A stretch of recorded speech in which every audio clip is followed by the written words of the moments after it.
Welcome to Albums Out of 100. This is a music album review channel where albums are given a standardised mark, unsurprisingly out of 100.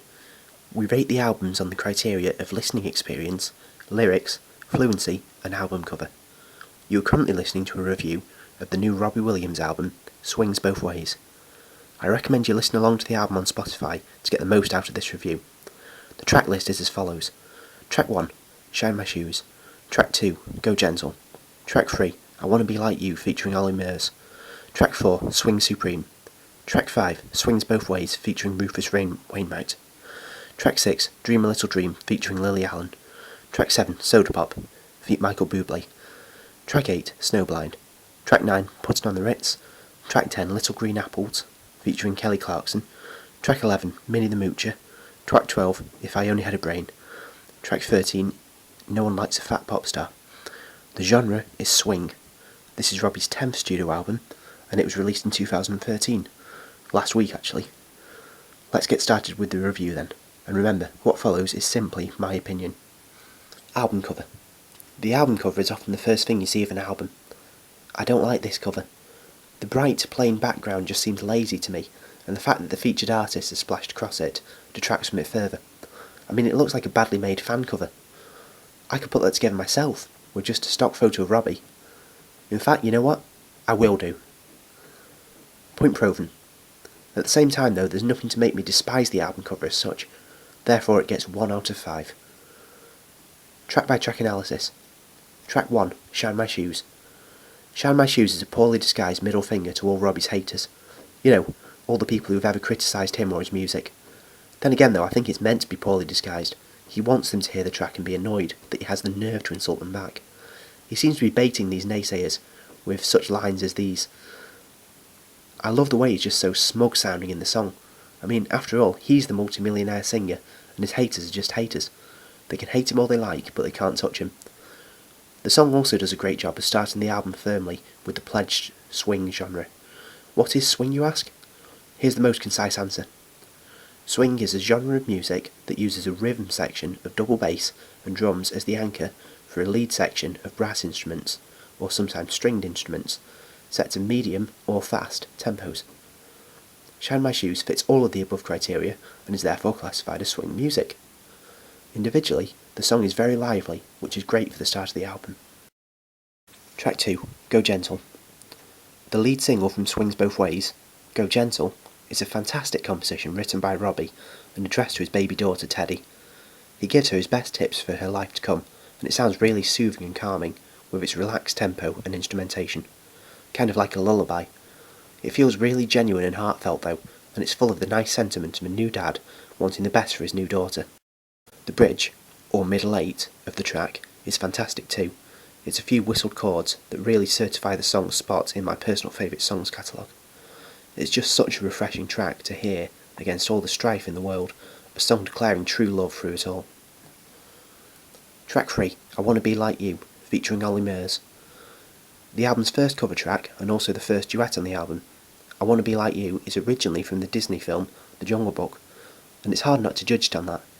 The lyrics are very strongly tied to the film, and don't really make sense unless you've watched it. It also brings a very abrupt change from the modern Go Gentle that came before it, meaning the two tracks don't flow well together at all.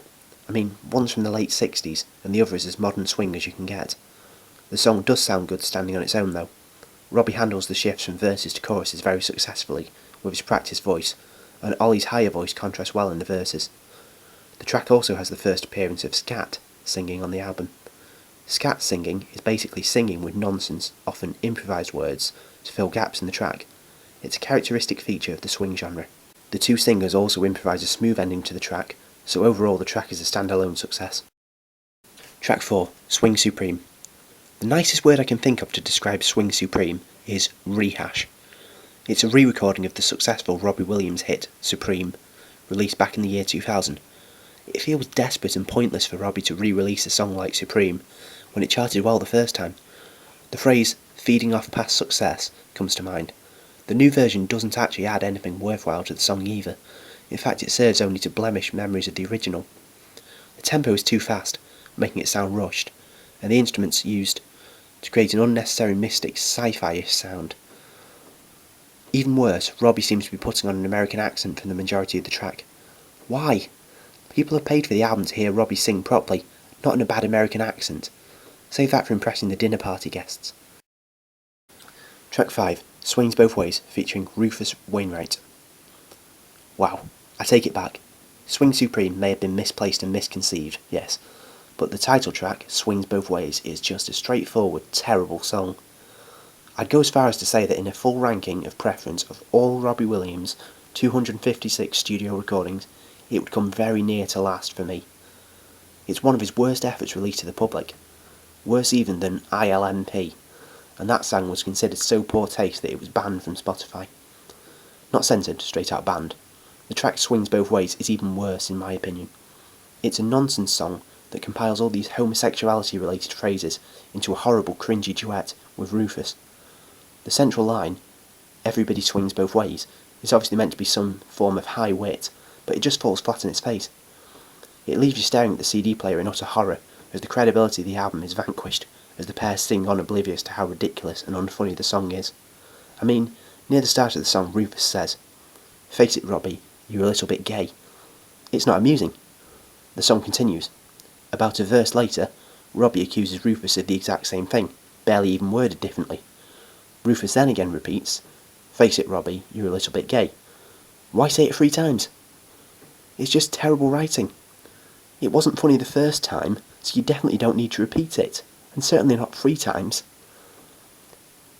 The song also includes lines such as the above. Can you tell me that's a lyric that's been well thought out? No, you can't, because this song is just a huge joke on Robbie's behalf. He should never have agreed to sing on such a stupid song. Never mind putting it on an album.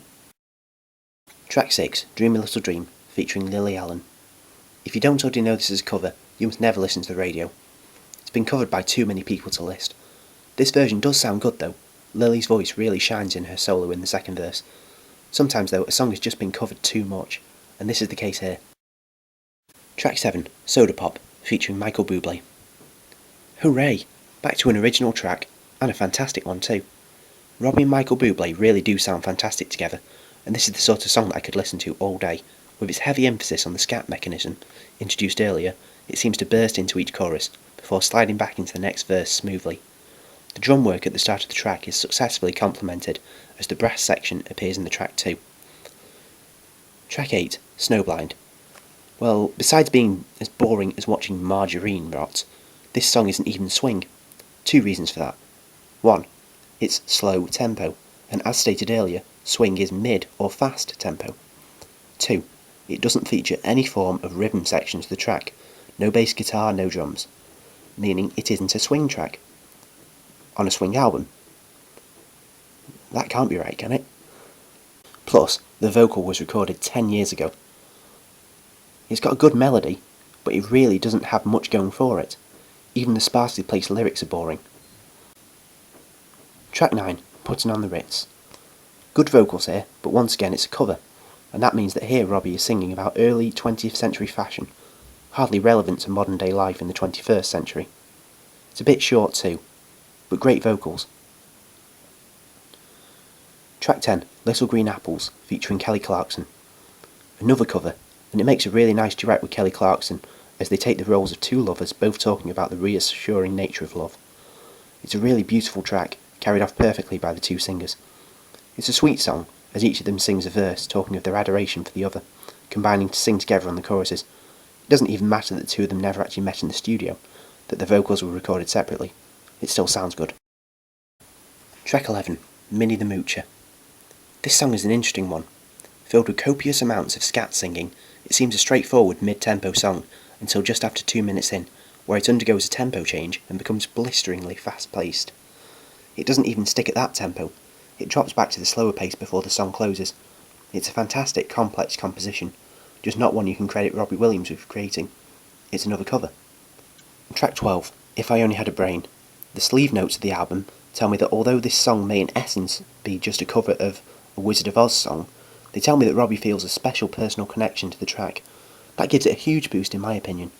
To sing a song publicly that you find deeply personal, then admit to the world that you find the song deeply personal, because its lyrics correspond with your own feelings about not being intelligent. That's what Robbie's saying. Wow, that takes bravery. Track 13, Nobody Likes a Fat Pop Star, featuring Adele. No, wait, no, my bad. Adele isn't featured. Oops. There is, however, a huge opera-style chorus lined up that echoes Robbie on each chorus. You can't beat a huge opera-style chorus. The lyrics are engaging and amusing in equal measure too. They're a protest against the notion that pop music should just be for thin, good-looking artists, as it currently is. It's the sort of song that urges you to cast your prejudices aside. It asks why pop should just be for the thin and beautiful. There's a real daftness to the song though. It doesn't take itself too seriously. It's like when the opera singers do come in the first time, it catches you completely by surprise, because it's such an audacious production move. Ultimately, it may not be a real anthem standard song, but it is affecting enough to make you stop and think. Totalling up the points. Overall for listening experience, this swing album is really a chance for Robbie to show off his voice, which definitely sounds great here. His voice sounds very mature and refined compared to older recordings too. The orchestra is also great, and these two factors combine to make the album sound fantastic in most places, with a real swing atmosphere. There are weak links though. Snowblind and Swing Supreme in particular detract from the listening experience. I'm going to settle on a score of 34 out of 45. Overall for lyrics, well, I'm going to pitch this in a poetic fashion. Imagine a Van Gogh painting. The Flowers one, in fact, that's just about as famous as art gets. It's almost universally considered a masterpiece. Now imagine I got a piece of tracing paper and copied it, then sold my traced copy off as a new version of the classic. You wouldn't choose the copy over the original, would you? After all, it's just a copy. All the hard work was done by Van Gogh, not me. What I'm trying to get at here is that the same is true for the lyrical content on Swings Both Ways. It's mostly a copy, or a cover. Whichever you prefer, it means the same thing. By covering, you're not making the effort to write your own lyrics. Therefore, I couldn't ever feel justified giving an album containing covers a full mark for lyrics. Therefore, Swings Both Ways incurs a significant penalty here for being comprised of 7 covers out of 13 tracks. That may not make the music bad, but it does make the lyrics unoriginal for the most part. And that's what I'm rating at the moment. It would just seem unfair for me to give Robbie the credit for songs he's ultimately only doing his own version of. Anyway, the lyrics that are unique to the album are often weak, as seen in the title track in Snowblind, but then at the same time there are strong lyrics in songs like Nobody Likes a Fat Pop Star and Go Gentle. It's a real mixed bag of an album, really. 24 out of 40. Overall for fluency, the constant shifts between mid-20th century songs and modern songs makes the album seem patchy. It would sound better with a reordering of its tracks to form 2 distinct sections to its track list, older and newer swing. At the same time though, all the songs, barring Snowblind, sound like swing, and that gives it a sense of fluency. 4 out of 10. Meaning, if my calculations are correct, that Swings Both Ways has scored 63 marks out of 100, meaning it is rated as a good album on our comparison scale. My standout tracks would have to be Go Gentle, Soda Pop, and No One Likes a Fat Pop Star. Well, that's it for this review. Leave a comment below to let me know what rating you would give Swings Both Ways. This channel also has an official Facebook page, so like that too if you want to see some more album reviews. An MP3 of this video is also available on SoundCloud. You can also check out our official website, where you will find links to all our videos plus some exclusive content and the official scoreboard. The next review will be of This Time Around by David Hasselhoff, but we should also have the top 10 albums of 2013 out by Christmas. See you then.